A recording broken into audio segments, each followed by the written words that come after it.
So you're having a cup of coffee with your best friend and you say, oh, by the way, we're going to sell our house. And they say, oh my God, I just got into real estate, listed with me. And they say, okay, is that a good idea or a bad idea?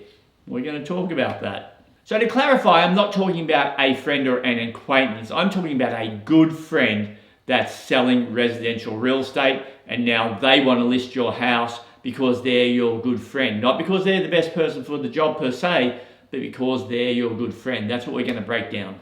And you have to remember, selling a house is an emotional venture. I was going to say adventure then, maybe it's an adventure. It's third behind death and divorce, so it's not to be taken lightly.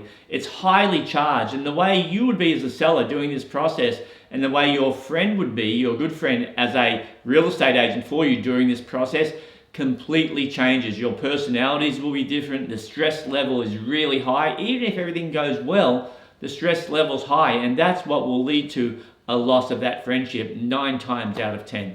Now add to that the pressure you're going to feel if they say something and you disagree with them or you're unhappy. If they tell you a price that you really don't want, how do you bring that up? If they tell you a strategy you don't want to use, how do you bring that up? If they tell you there's a certain amount of marketing money that they want you to pay and you don't want to, how do you bring that up? There's so many things that can cause friction and ultimately the loss of that friendship. I mean, I even said to my head property manager when I was doing or getting my ideas together for this video, hey, what's your idea of listing with a friend? And she said, don't do it.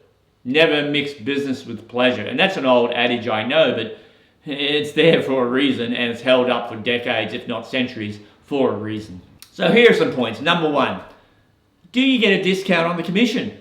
Now, if they don't offer the discount because you're a friend, do you ask for the discount? If you ask for the discount, immediate friction because they're thinking to themselves, oh geez, now I've got to give you a discount just for a friend. And you're thinking, gee, I'm a friend, they should have offered me a discount.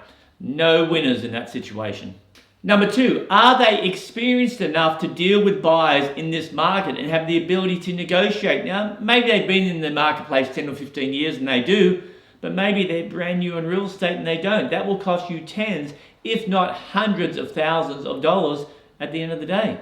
A lot of money.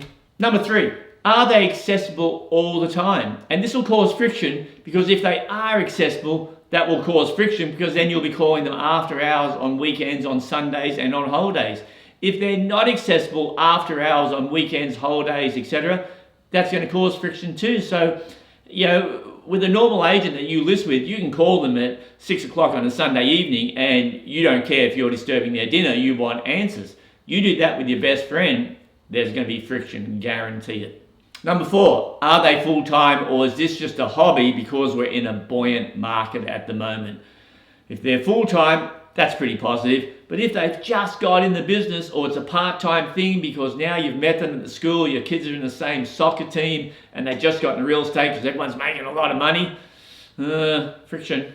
Number 5, do they have a real office? Have they been in the business long enough to be associated with a real bricks and mortar office because that still works in today's economy? Or are they an online agent, as Austin Powers would say, online, magma, another story. So you've got to make sure that they are a professional agent. A lot of new agents start an online company or join an online agency because there's very little cost involved. They don't have an office, they don't have a professional setting, they don't have lots of things. It's a cheaper way to do business, but you don't benefit from that as a seller because you lose a lot of the market because they don't have that accessibility from buyers. Number 6, are they local? So it's your best friend and you live in this area and they live way over there and they drive an hour and a half to see you every couple of months and have a barbecue.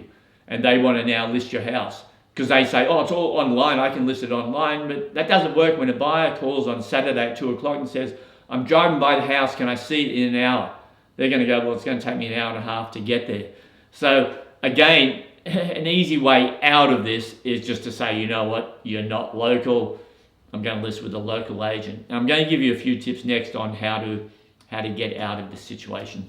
So here's how you get out of listing with a good friend. Tell them, hey, I know lots of agents that are real estate agents. In fact, I know 4 or 5.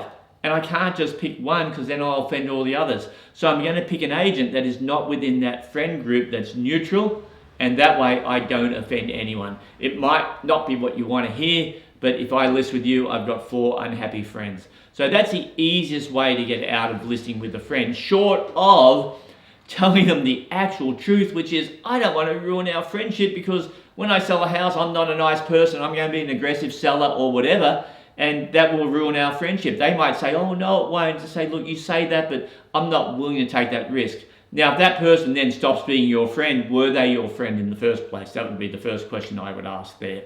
So that's it. Why not to list with a friend? And again, if you don't know that and you've had to listen to this whole video, then maybe go back and listen again just to be sure that you understand it.